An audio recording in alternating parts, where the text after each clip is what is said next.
You're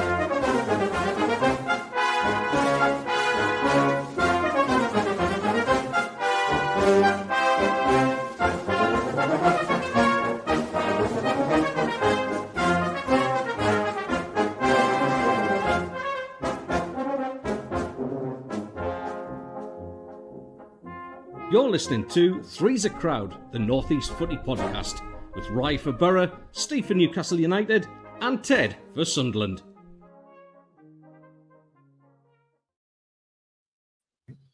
Morning. Good morning, everybody. Said good morning, everyone. Hope you're all fantastic, safe, and well around this beautiful world of ours. It is the Three's a Crowd Northeast Football Podcast, the only podcast where we talk Newcastle, Sunderland, and Middlesbrough every weekend. We bring three teams together, traditionally rivals, and we have a bit of banter, we have a bit of laughs, and we do it with none other than Mr. Stevie Wraith and Ted the Mackham. Good morning to you, Steve. Good morning, sir. How are you? And happy birthday to Eddie Howe today. Oh, happy birthday to who's that? That's our manager, mate. Oh, that's right. I forgot. Sorry about that. And Teddy boy, good morning to you, good sir. Good morning, matey. Good morning. I do apologise. I'm a little bit bleary-eyed. I've just woken up. I'm not going to lie to you. I had a very broken night's sleep. I have rich man's disease, gout. He's got it. He's got it. I mean, I've been telling you for the past previous pods how old you're getting, and now you've got the symptoms of old man. Do you know what I mean? Like, it's just, yes, I don't know, Ted. It's the grey hair, everything else is falling apart. Unbelievable. Absolutely. Steve and I might have to talk about going younger. I'm just saying. Yeah. Do you know what I mean? Just for the demographic. Yeah. Do you know what I mean? I'm just like, the young crowd don't want to come in and see, you with your rich man diseases and stuff like that. You appoint a 13-year-old Swedish manager, and all of a sudden you think you're too old for us. All right, I mean, we've got a 37-year-old manager. I'm actually officially older than our manager now. Do you know what I mean? So, like, we're just keeping it young. We're keeping it fresh here. Do you know what I mean? Hip hop. Right, welcome on in. Three's a Crowd. We've got so much to talk about. We have got a shorter show today because we have to get Mr. Steve Wraith off to Everton today, so we won't be with you for the full hour. It'll be a 45-minute show, but we have got a lot to talk about, lots of it happening in Clubland, and let's do it quickly. Middlesbrough have got a new manager in Kim Hellberg. The Swedish manager has been appointed this week. His first game in charge will be today for Middlesbrough against Derby at the Riverside Stadium. Kim Hellberg comes from Hammarby in the Swedish League, where he has finished second for the past 2 seasons. Kim Hellberg is a very, very well-known manager in the European circuit. His dad was a manager for over 35 years, and he's taken the reins. He said that he did play a little bit of football, but he knew pretty quickly on that he wasn't ever going to be very good at it, and that coaching was going to be his thing. Youngest manager ever to come to Middlesbrough, the second one to be born outside of Europe as well. Stevie Gibson, of the same name, has gone for a Swedish type. The last manager we've ever had that wasn't born in Britain, was Aitor Karanka, and he did all right. It's a bold appointment, I think. I mean, it's reminiscent of what Sunderland did with Lebris, really, a complete unknown after being linked with numerous big names. So Borough have taken their time. Steve Gibson has not really made many mistakes, I don't think, with appointment of managers. Some of the managers Borough have had haven't done well elsewhere, but they've done well at Borough. And I think the one thing that Hellberg can be guaranteed of is he'll get time, and he'll get time to get it right. And if it doesn't go right this season, then he'll get an opportunity next season to set his stall out and do what he wants to do to try and get Middlesbrough into the Premier League and into the promised land. But I mean, very little about him. But yeah, it was a strange appointment. But when you see those, as I say, I can only hark back to what Sunderland's done with Lebris and say, this might work. And it's good that they didn't rush it. I think if you rush a managerial appointment, that's when you make mistakes. And interesting to see how things progress. After you lost the game against Coventry, I don't think it was any surprise. I think from my perspective, Coventry, certainly got the bit between their teeth. Lampard is a good manager at that level, and it's not over. Not over now, but it did hurt, but it's not over. Yeah, but yeah, listen, I genuinely feel that if he gets a little bit of time, he'd probably get it right. No, I think Teddy Boy, it seems to be the way of gone are the days of, and I'm going to say we because I'm going to make myself feel like your age as well. Gone are the days of appointing managers, mate. It is now head coaches. Managers are no longer, and we saw, funnily enough, David Moyes talk about this just recently about how much has changed in his lifetime of being the manager that was the scout. He was he was the recruitment. He was everything. And now it is just young, hip hop, 37-year-old Swedish good-looking dudes that come in and take the roles of head coaches now, as did Regis Labrie. He's come in as Sunderland's head coach and done all right, mate. But Kim Hellberg takes the reins at Borough. And in a weird one as well, it takes the reins of Borough that were in second, now third. Yeah, but he's certainly got a bit of a tough job on his hands. Yeah. It's no surprise, like you're saying, in terms of what Sunderland did before that, in terms of pointing, Steve quite said, for us, it's a relative unknown, but Hellberg, well, believe it or not, was actually on the short list before Regis Labrie got the job. He was certainly looked at. I'm just looking to see what the odds are of him becoming the next Wolves manager in the next 6 months. Okay, we're cutting out. We're having technical difficulties over to Cyprus where we're cutting his connection. But no, how dare you? It is going to be an interesting one. If he is any good, then obviously you've got that problem where you do. Is this a long-term appointment anymore? I think we'll be looking to hold on to Regis Labrie for any sort of length of time. But listen, let's get him in charge in his first game. Interesting to see that he follows the sort of Bielsa principle of coaching. Yeah, I know, right? Run them into the ground. Yeah, that's great if you've got a full pre-season with them. Yeah, when you're joining just towards halfway through the season, that could be a little bit tricky. So maybe he's got one eye on next season rather than this one. But wait and see, mate. It's exciting times. It's you've got your man. Let's see what he produces. Yep, exactly. And it's all systems go now for Middlesbrough. Obviously, the midweek game that we did miss was the Coventry game. We did lose that 4-2. Middlesbrough went down 2 goals in the quick first 20 minutes, lads. And I was sitting there going, well, Coventry are too good. It's simple as that. I was going to go and, I don't know, play FIFA or just, bake some bread. I was going to teach myself how to bake some bread because I thought it was over. Then we bring it back to 2-2. I couldn't believe it. Hey, how dare you? All right, and maybe I'm meant to be Baker. And then we bring it back to 2-2, and there's life. I'm up and about. I'm nude down the street. I'm excited. Riley McGree's out there whipping crosses in left, right, and centre. And then they score another 2, and it's all over, and I hate myself. Do you know what I mean? And that's what football does to a man. It was an incredible performance by Coventry. Lads, they are so clinical. They are very, very clinical. And I think I was talking to a lot of Coventry fans midweek, and funny enough, Teddy Boy, it's another team that they think have been spurned on by a bloody Ballard header. Which seem to have turned everything them around. They said ever since that Ballard header, they've said that they're going to be more clinical because they felt like they had the chances to beat you on that day, that they weren't clinical enough. Well, Frank Lampard has definitely made them clinical. They have got a goal difference now of absolutely 15 goals, between them and second place. And they've got a 10-gap lead now as well on second place. So it's Coventry's to lose from here on out. It's going to be a big game today against Derby. We will talk about those, but we're just looking backwards just for the time being. So Middlesbrough coming off a draw to Oxford and obviously the loss to Coventry, where they need to pick up 3 points this afternoon if they are to stay within that top 2. Otherwise, they could fall very quickly. On to the Mackhams, who went to London and came up short. Teddy Boy, unfortunately, we had the caller's curse. I think we all went for a Sunderland win there. And did you? I'm not sure. I don't think. I think we did. We sent Sunderland to Fulham with the freezer crowd. I haven't gone for a win in our predictions all season. Haven't you really? Jeez, look at you. You're so smart. You know what I mean? You're so smart and good looking. I mean, this is why we get you on. We need to talk. Sunderland have had a loss against Fulham, 1-0. I didn't think it was going to be an easy game for Sunderland travelling to London. It never is. I did think that Sunderland could get something from it, but to take a 1-0 loss there, Teddy Boy, happy or? No, I mean, I wasn't happy about it. You've got to be very careful moaning about performances when you're having the start of the season that we've had. That one, rather than being like the 2-0 defeat at Man United, where you go, all right, we maybe tactically got that wrong on the day. Maybe showed them a little bit too much respect. It was more like the Burnley results where you kind of thought we just didn't get going. And there was definitely a point in there to be won, but Yeah, listen, we move on. We've got an opportunity. I thought it was just a little bit disappointing that we didn't make as many chances as we normally do. Yeah. The other thing as well, I'm not going to completely blame it on this, but the referee was absolutely horrendous. The free kick that they eventually scored from, never a free kick at all.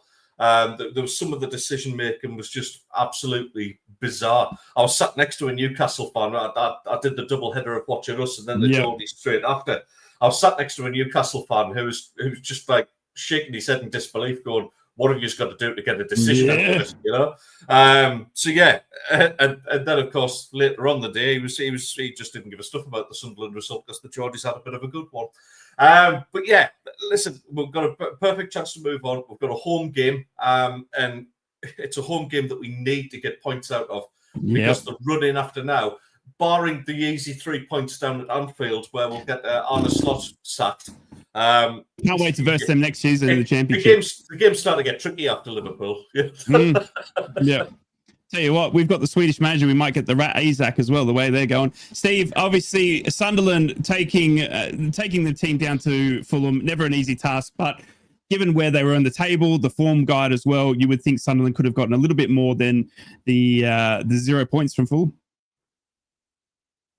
Yeah, I thought, to be honest, the match itself, the highlights that I saw on Match of the Day, I don't know whether that was accurate or not. I didn't see the full game, but it was, it looked as if Fulham had the majority of the play. And it just looked like Sunderland came up short on the day, which is going to happen. You know, you can't carry on making those kind of performances week in, week out. And, you know, it's how they bounce back now, really. It's, they've got to bounce back. If they don't bounce back, that's going to be the major issue for Sunderland. Suddenly they're on the wrong kind of run. So it can happen, and that's why Ted's been very careful on what he said on here, because he knows, you know. And I was out with a couple of Sunderland fans for a couple of hours last night, and they were saying the same as well. You know, they were saying, look, you know, it's the message you're getting from all Sunderland fans is, I'll just be happy if I stay up, you know, and you can understand it.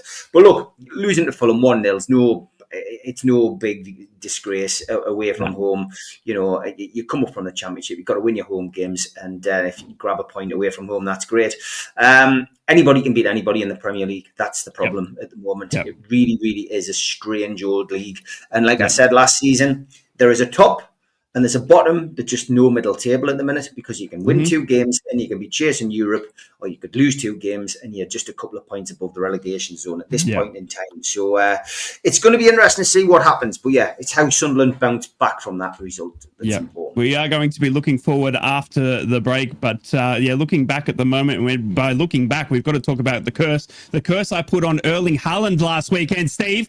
I said he's going to get the 100th goal. I said he's going to be an absolute victorious Man City. Oh, hello, Newcastle. We forgot you played well at home. It's incredible, Steve. Obviously, it's like you are a different beast at St. James's Park. It's like they put something in the water, or the away room has got like COVID in it or something like that, because they were nowhere near what the levels were expecting of Man City rocking up to St. James's Park last weekend. I think you had their number, and you're absolutely right. When it comes to Erling Haaland, he cannot score.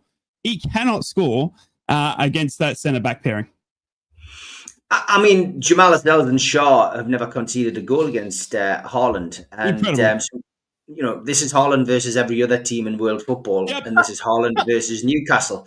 It's as simple as that. And apparently, at the end of the match, nobody could find Erling Haaland, but there was a photograph in the Evening Chronicle, and Haaland was actually in Malik Chow's pocket. So, I mean, ultimately, it was a good day for the Toon.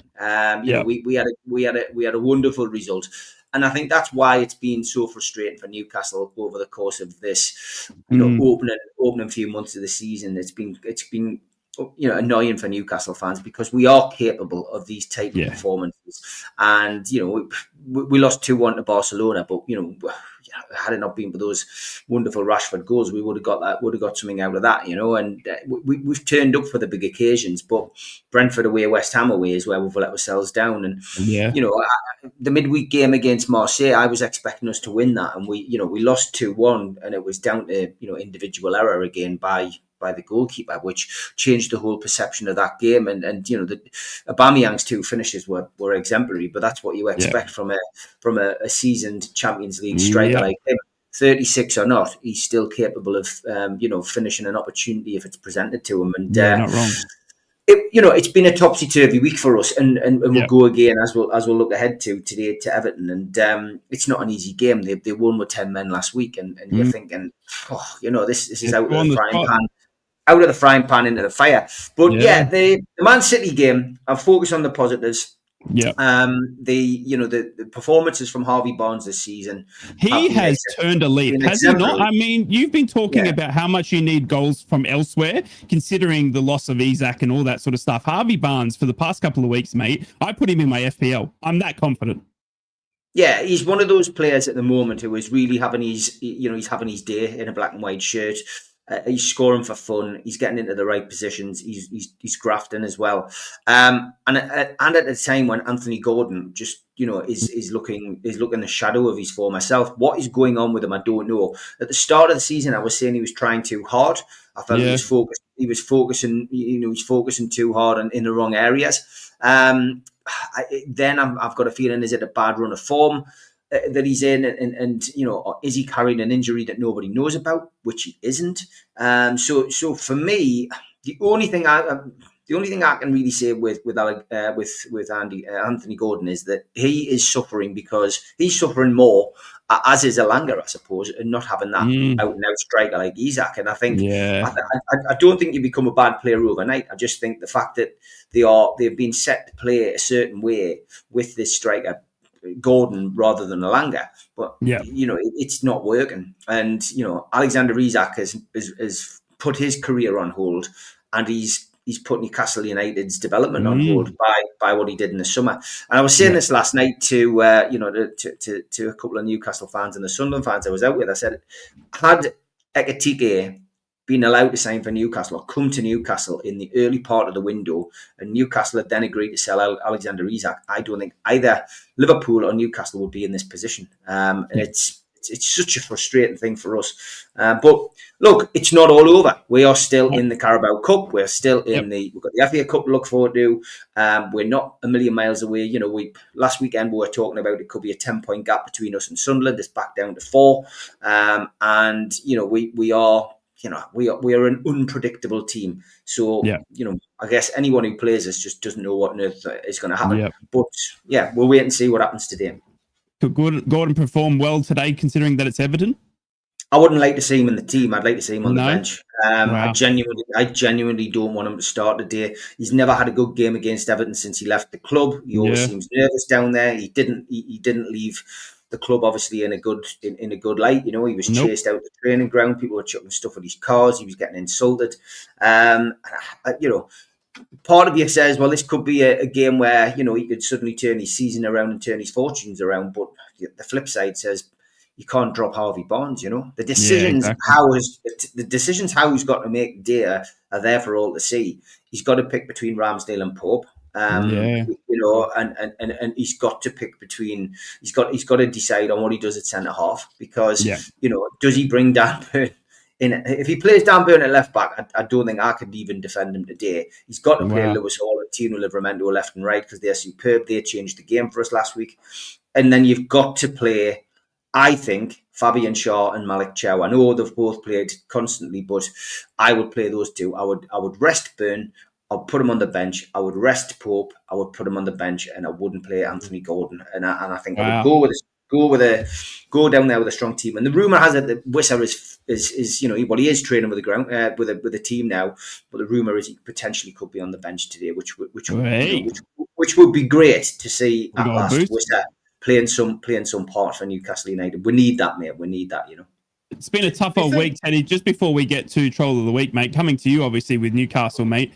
It's been an up and down week. Obviously, we've seen the events unfold with the Marseille trip and how ugly that was in the Champions League. And then also, but they're coming off the back of a Premier League victory against Man City, sitting in third. I mean, it really is one of the toughest teams to predict. And it sounds like, obviously, on the team sheet as well. Yeah, I mean, who would have thought that we were having the conversation about, Harvey Barnes is going to sort of hold on the pole position on the left wing over Anthony Gordon, but here we are. He's taken his opportunities, Harvey Barnes, and he's looking like a cracking player. He's played himself into form and into contention to hold that spot down. Gordon, there's comments there saying he hasn't played well for a year.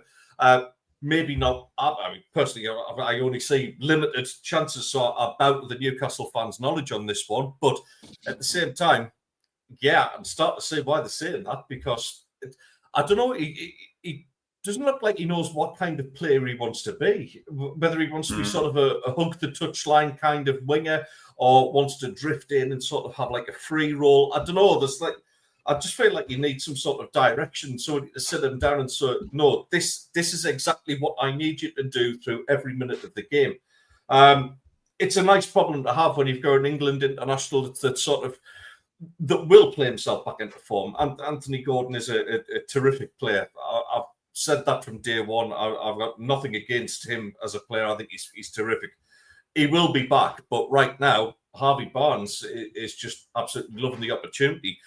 The one question I was going to put to Steve and any of the Newcastle fans watching as well, the centre-back situation, it's an interesting one. And with the away form in the Premier League, Steve, being iffy, let's call it, do you think there's an argument could be made for three centre-backs?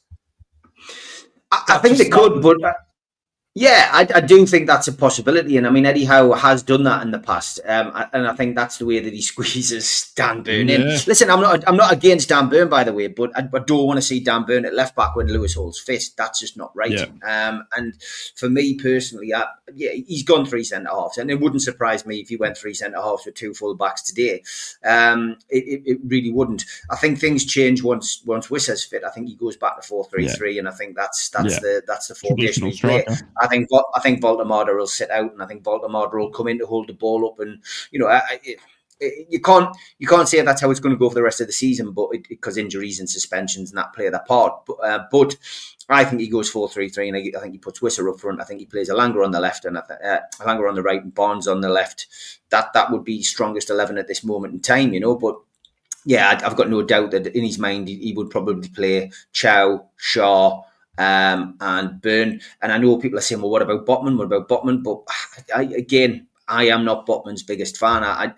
I think he's a good defender and he's a good option to have if one of those is injured. But I think it's either Botman or Burn. And I think you rotate those two if you're going to play three centre-halves. But I know some people don't like Shaw and his long passes out from the back, but I just think that takes the pressure off, and he's got a more accurate pass than some of our midfielders at times. So it'll be interesting to see what he does today. But it's not an easy trip to Everton, and I think he could go three centre halves today with those two wing backs. I really think he could do. Well, it is going to be interesting to see, and obviously we have got an up and down table, and it's not going to get any easier. It's weird, isn't it? It's weird crazy. Thing.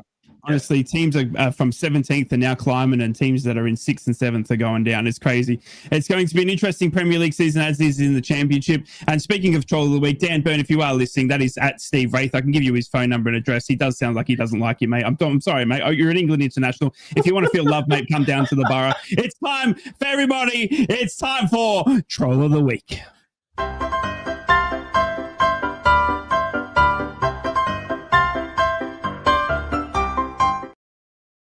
Alexander Isak's had some stick over the last few weeks and continues. He's the first Liverpool player in history to lose each of his first 4 Premier League starts for the club.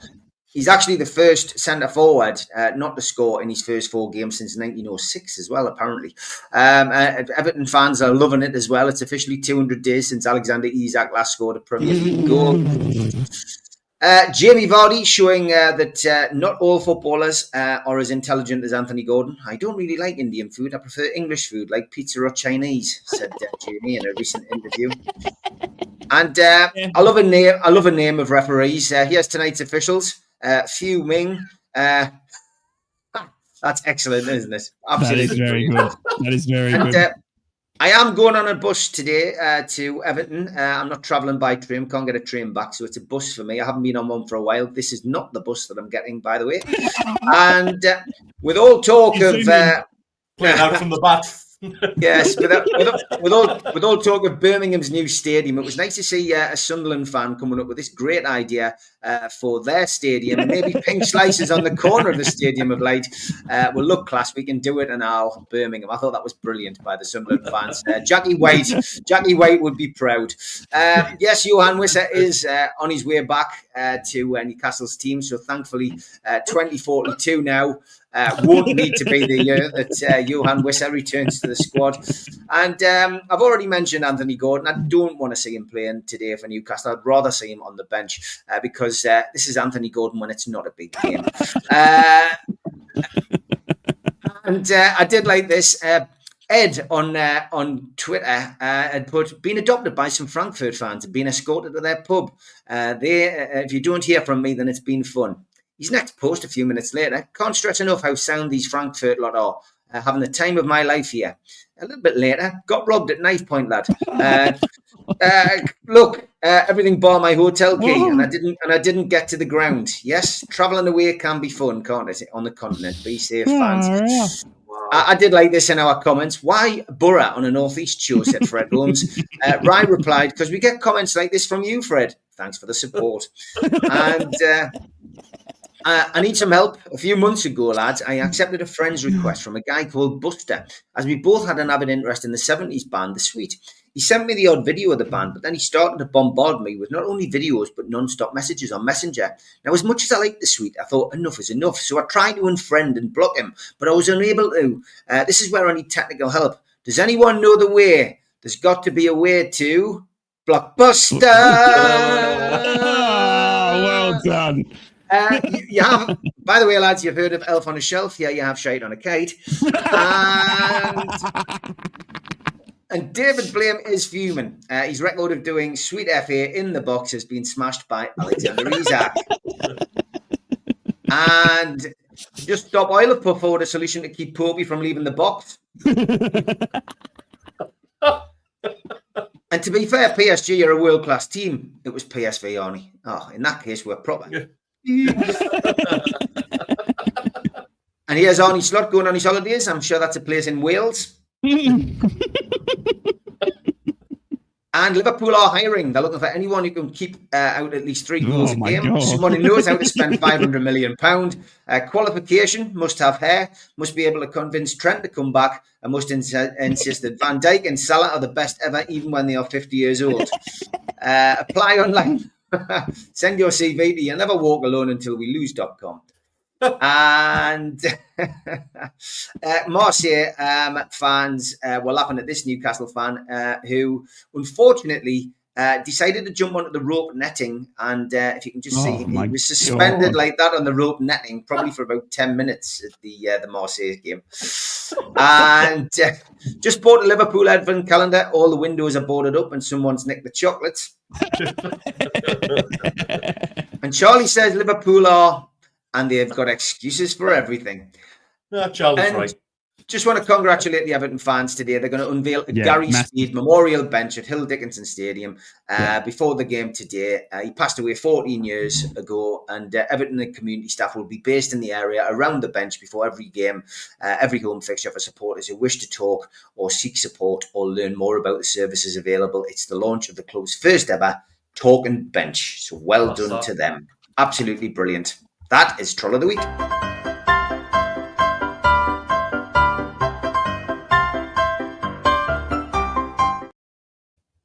Welcome back to Three's a Crowd. You are joined here by Rye, Teddy the Mackham, and Steve Wraith. We bring you Three's a Crowd, the only Northeast football podcast where we bring 3 teams that hate each other, normally together on a weekend. Teddy Boy's got his hand up. Yes, yeah. Frankly, I'm disgusted. We get a lot of comments when we're doing the show live. We got attacked for our glasses last week, me and Steve, which was odd. This one's coming from my sister Gillian. Which I'm delighted about. Watching now, love the Aussie. Seriously, Jill? Seriously? Have you been out last night? Me? Look, what can I say, lad? It's the reason I'm the favorite. I mean, you have to have it. You have to have a villain. You have to have the one that they love, you know, on the soap shows. You know what I mean? And then you have to have the wise, you know, the wise man. You know what I mean? And Steve's the wise man. Ted, you're the villain, and I'm the one they love. You know what I mean? So like, it's just I didn't choose the role. Okay, so I'm sorry. Just like having a family dinner. This checks in the post. Welcome back, everybody. Thank you so much for joining us. We have got a shorter turnaround. We've got to get Stevie Wraith off to Everton, so we have got to talk quickly about the 3 games that all the teams are going. But quickly, lads, I've got to do it. I've got to talk to you about it because it was something we covered so much in the summer. Alexander Isak going to Liverpool, and they have gone down the absolute gurgler. Ted, I don't think I would have seen £130 million, 130 million pounds spent more worse than what it could potentially be the Alexander Isak situation this season. Yeah, just remember it's 260 US. Isn't it crazy, mate? 260 million US. Aussie dollars. It's £2 mate. I was stronger. Yeah, listen, it's weird to see. Not just the Isak purchase and how badly that's gone, but just to see the way that Liverpool are panicking when they're on the pitch. They're going to goal down against Forest. And Forest fully deserved that 3-0 win. But, Slot's panicking and putting more attackers on when they're going to goal down. And you think, what are you playing at? It's just gone like, it's wacky races. It's fun watching it, to be honest. I've never been, a great fan of Liverpool. And long may this continue. It's just great to watch. It's making it much more interesting in the Premier League. And that's why we're having outsiders creeping into the top 6 this season. And yeah, it's absolutely great. I don't believe Slot will be there much longer. I really don't. Really? I think he's got to get a result against West Ham today, which is no mean feat because their form's on the way back. And then they've got us. And if we take any points away from Anfield, I reckon he's gone. It is incredible, Steve. I mean, you were probably hoping as a Newcastle fan, but you were saying just before how much the Alexander Isak has obviously affected some of the lads still at Newcastle. Would you honestly, deep down in your heart, thought that Alexander Isak was going to fail as miserably as he does? I mean, it is. You can't tell me that it hasn't been a failure, Liverpool fans, because it has been £130 million signing from Alexander Isak. This man couldn't not score last season. I mean, for the past couple of seasons, it wasn't like he was a one-season wonder. He has done this for Newcastle over a period of 2. He was the reason they did Champions League and Carabao Cup success. Steve, could have you put, honestly, any sort of fathom that Alexander Isak and Liverpool would be like this? Definitely not. I mean, the only signs he got at the start, though, of the season was when Mo Salah put something on his social media. I think I've mentioned this to you guys before. And some Liverpool fan, a fairly big account, put something up like with the photographs of a couple of the lads who'd won the league last year, but they'd incorporated Alexander Isak and Florian Wirtz into this picture. And Salah actually went public on his timeline and basically said, I think you should show respect to the people who won the trophy last season. So he wasn't happy that Alexander Isak and Wirtz were on this like picture that this guy had, this meme or whatever it was that this guy had developed. And I don't think Salah's happy about these players coming in. Is it a financial thing? Are they getting paid more than him after his contract had been sorted out? Or is it simply that they don't like Arne Slot's coaching methods? I think what we're seeing now is that, Arne Slot came in, didn't change things a great deal after Klopp had left and got lucky. And now he's really suffering from going out and splurging, and he did splurge vast amounts of money on the wrong players. I can't believe at this moment in time that he's talking about signing another forward in the transfer window in January. Isn't it? Wild. I mean, what does that say? What does that say to Ekitike and Alexander Isak? I think Ekitike as well. I genuinely think these guys. I just think that he looks the kind of person who could cause an argument in an empty room. But it's about egos. This really has the same kind of look as when you put Cristiano Ronaldo and Paul Pogba in the same dressing room. Yep. 2 huge characters along with other big characters, and I think it's completely knocked the dynamics. And I don't think Slot knows how to manage them. No, and I completely agree. And Liverpool, honestly, for him to sit there and talk about how much he needs to get to January and gets the signings in when he spent £450 million. You are absolutely taking the laugh. Lads, we need to talk quickly about the 3 games we've got ahead of us. Let's kick it off with Middlesbrough taking on Derby County at home in what has been a 3-game week for Middlesbrough in the Championship. We've had a draw to Oxford. We've had a bad loss to Coventry. We have got Kim Hellberg's very first game today. The Swedish man is in. The IKEA meatballs are cooking. And obviously the flat packs at the back 4 are going to be well built with those little screws that nobody knows how to work. I'm interested to see what Kim can do. He's only had 2 training sessions with the Borough. He's only had 2 days in charge. I don't think it's time to come in and reinvent the wheel. I think he's going to need to come in and slowly adjust to the way he wants to play. But I'm very interested to see how a Kim Hellberg team sets up against Derby County. But we need a win today. And Derby County, I tell you what, Kim Hellberg, you've come from Sweden. There's no tougher opponent than John Eustace, the coach and manager of the current Derby County, mate. You have got a tough hand because John Eustace is very, very well set up, Teddy boy, as you were well aware, versing him last season, mate, when he was at Blackburn. He's now at Derby County, mate, and he sets these teams up well. And I think Middlesbrough in for a tough afternoon. We're still struggling in front. Tommy Conway missing a sitter.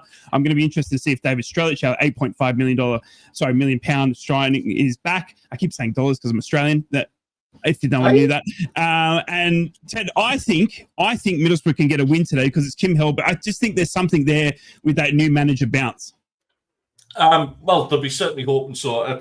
You're right. He's only got 2 sessions, mate. I kind of see them, showing that much difference from what we saw against Coventry. What he will want to see, though, I think, is a bit quicker in the build-up.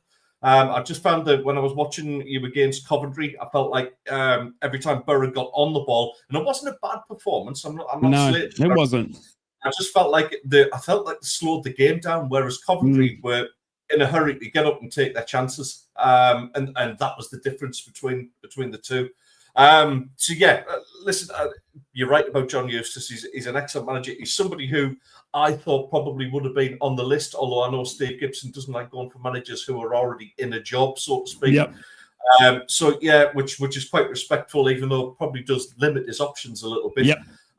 But yeah, listen, it won't be an easy game. However, I do see Borough coming out on top on this one, mate. So I'm going to give you my prediction now. I'm going to go 2-1 for the. I'm going a 2-0 victory in a tough afternoon, Steve. Obviously, Kim Hellberg's first in charge, mate. John Eustace is a very well-known manager in the championship levels. Derby County, no pushover. There has been some bad blood there as well between Steve Gibson and the ex-owner of Derby County. So it's going to be an interesting watch today, mate.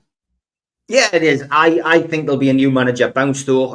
He hasn't had a great deal of time to work with the players, but I think the players will be wanting to impress. You haven't got a bad bunch over there either. I think that I think they'll naturally have been disappointed with the manager. There'll have been that uncertainty that once the Wolves manager got sacked, that he might be off. These things aren't the kind of things that players ignore. They're going to know. Yep. So I think they'll want to bounce back off the back of that Coventry. And the Coventry game wasn't a humiliation, not by a million miles.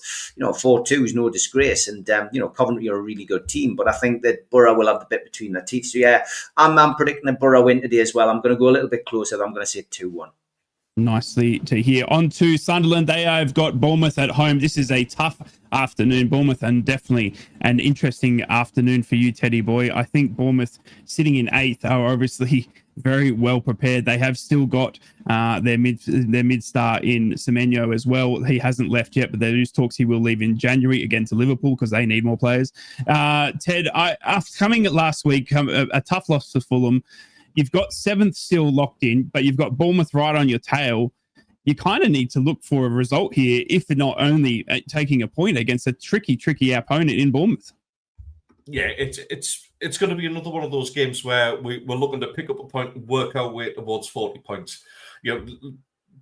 All well and being good and being in the top half of the table and all that sort of thing.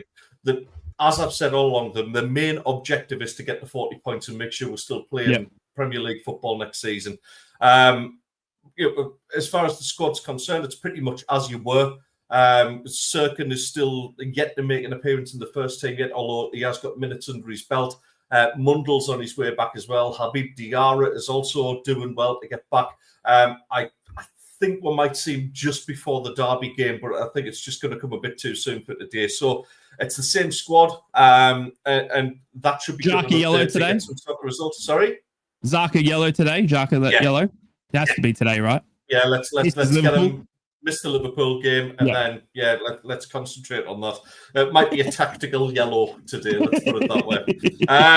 Interesting though that in terms of midfield options, I'm going to hurry up a little bit.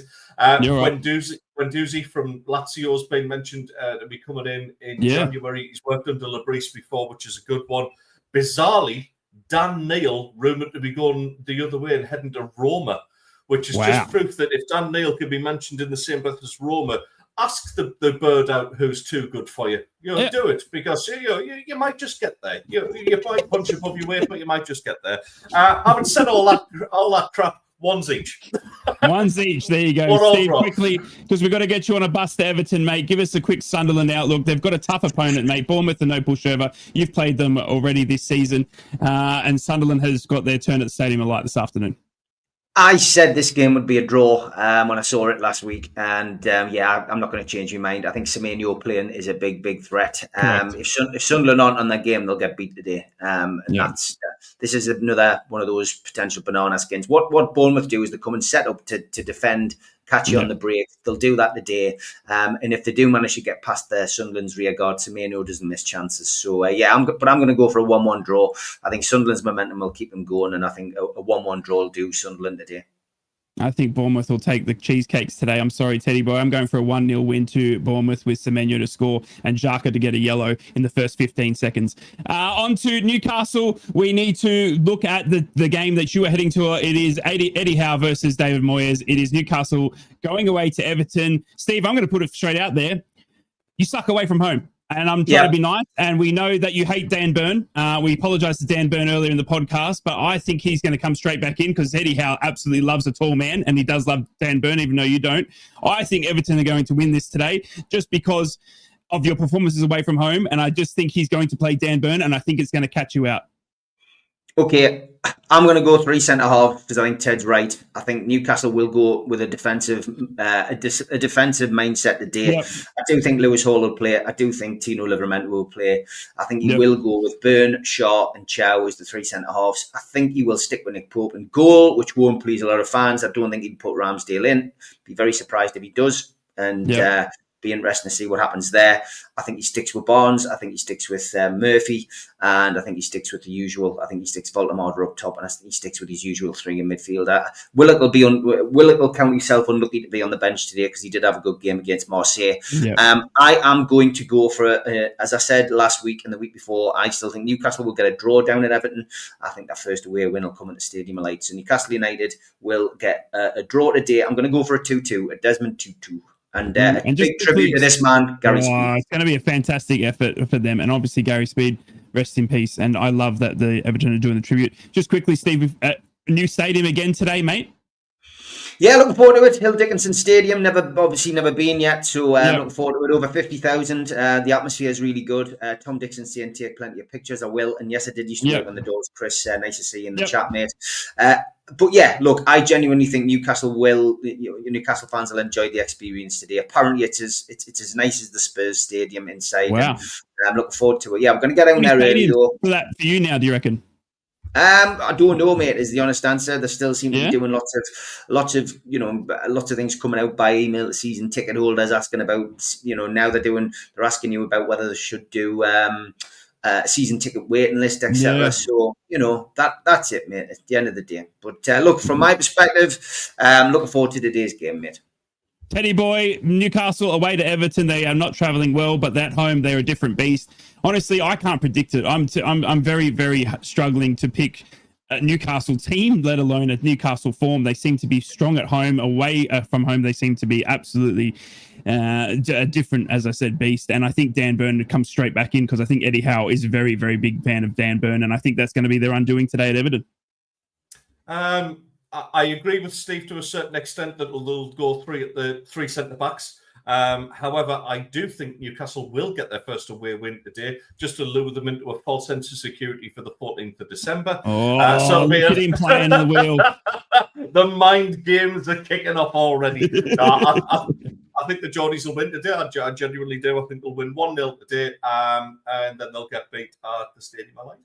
Wow, Xhaka as well with the yellow card. Well done as well to him playing that. Everyone's got the eye on the derby. It's just around the corner, and you've got to be part of this podcast because I tell you what, you do not want to miss the first Newcastle and Sunderland derby here on Three's a Crowd. It's going to get tasty, it's going to get feisty, and it's going to be this little Australian in the middle. And you're going to have to help me. You're going to have to help me, crowd. Ladies and gentlemen, we have to go. We have to get Stevie off to the Everton game. So thank you so much for joining us for the quick 45-minute Three's a Crowd. We love each and every one of you. Over 300 of you watching today, and we do appreciate it. Thank you so much for being a part of Three's a Crowd. We'll be back next week where we look back at these results and look forward again. And we've got the derby on the horizon, lads. It's getting tasty. This is the place to be to get all of your news and all of the rivalries between these two men and myself. Take care of one another. Be kind to one another. From now, it's bye for us.